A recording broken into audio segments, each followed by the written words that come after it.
Good day, YouTubers. For those of you that haven't seen my first YouTube video on C1 open deck kayaks and gear, I'll just give you a little introduction as to why I'm doing this. I went through that process this last year about trying to decide how to choose a one of these open deck boats, and I ended up choosing a C1. And I thought, to the benefit of some of the people out there that are deciding to do that also, that might maybe show you a bit of my experience, a bit of my gear and so on, might help you make that decision. So this is the second of probably 3 videos on my experience with that. Let's start with some gear that I've got sitting out here. For those of you that maybe don't know anything about canoeing or open deck kayaks, you want to get yourself a good set of gloves. You'll be doing a lot of paddling, and your hands will be wet and raw, so a little bit of protection there would sure help. What's worked great for me are these booties and these water shoes. Those things are they're very much worth their money. I always wear this light, quick to dry clothing anytime I'm in the boat, and I also try and paddle during our colder seasons, so I end up having these neoprene suits for the spring and the fall. Anyway, let's head down here and I'll show you a bit about the kind of gear that I carry around with me. This is just for day trips. There's a different set of equipment that I would carry for a longer trip. I think we've already talked about paddles, but maybe for those of you that haven't seen the other clip, I carry a graphite single paddle that I just store on the side of the boat. These things are amazing. They're expensive, but they're probably worth the money. They don't weigh a thing, and they're strong as heck. And then, of course, the paddle that I use mostly is this one. It's 230 centimeters bent shaft, and it seems to be a really, really great paddle. That little tarp there is the front half of my spray skirt. That goes on the front half of the boat, and a similar one goes on the back half, and they attach together. Good life jacket. The thing that I was thinking about when I bought this was I wanted a life jacket with big pockets in the front, because I carry a cell phone and a flare gun and a few other little things on that thing all the time, so I wanted something with good sized pockets. Make sure you don't get one with a low back, because it'll interfere with where the separation on the boat behind your seat kind of comes up against your back. This is an interesting feature I want to talk to you briefly about. This spot device. I know there's several different ones on the market. I guess we could argue which one's better or worse, but I think this is pretty good.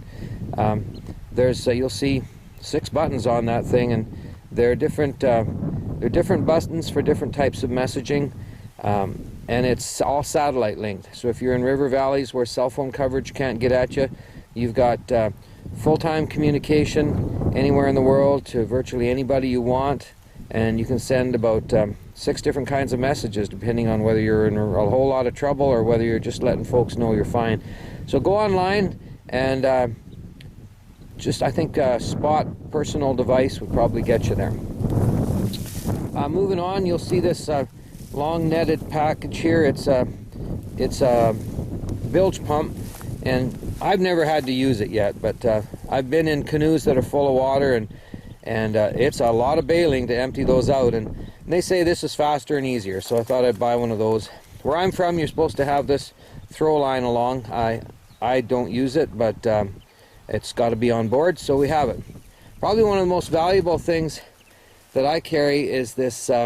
This is actually a pack that's supposed to sit on the top of a kayak in front of you when you're paddling, so it's waterproof, but it's got a lot of pouches in it, and it's a great thing to have in front of me, just to keep gear in that I need to get at in a heck of a hurry.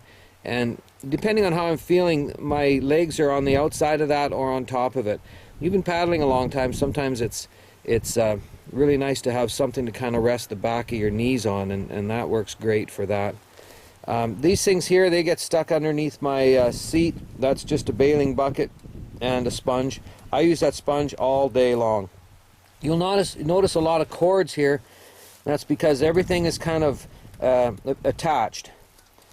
Have a close look at this thing here. I think I might have mentioned this in my other video, but I just build a piece of rope with a lot of cheap carabiners on there, and you can just hook one end on into your boat and then just hook everything else onto that.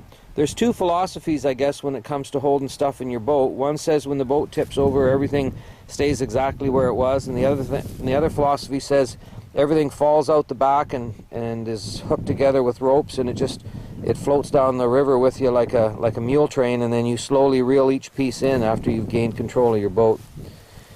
This little package here is just a little waterproof bag that I put this camera in that I'm using, so I always bring that along. Keep in mind, this is just my day trip kind of package. This is just a little cooler. It's insulated, and I throw my lunch in there, so it's handy right behind this bulkhead here. This is the bulkhead that I was talking about, where your life jacket might bump into it. So that's where I put that. You'll see this big yellow thing that looks like it's inflated.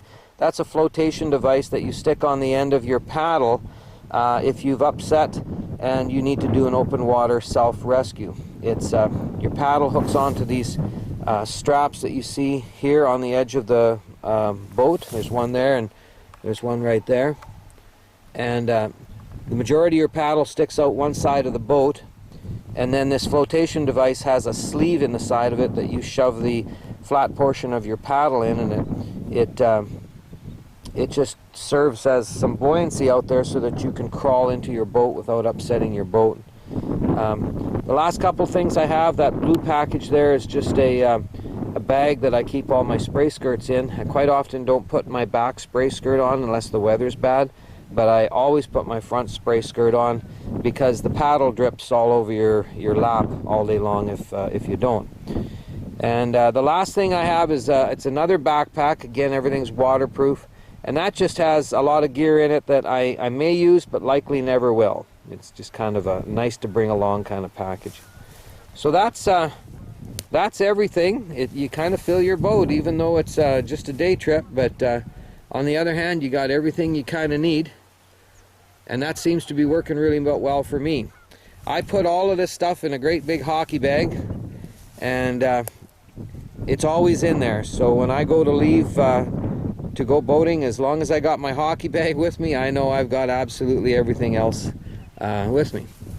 So today I'm heading out on one of the larger reservoirs that we have in our neck of the woods. There's probably 22 kilometers of shoreline here today, and depending on how I feel, I'll do it all, or I'll do a portion of it. It's fall and there's a lot of birds migrating, so should have a lot of fun. Okay, this marks the end of the second of probably 3 videos that I'll do on my experience purchasing the C1.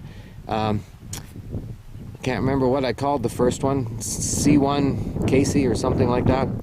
So have a look, see if you can find the third one, and hopefully you enjoyed it and got something out of it.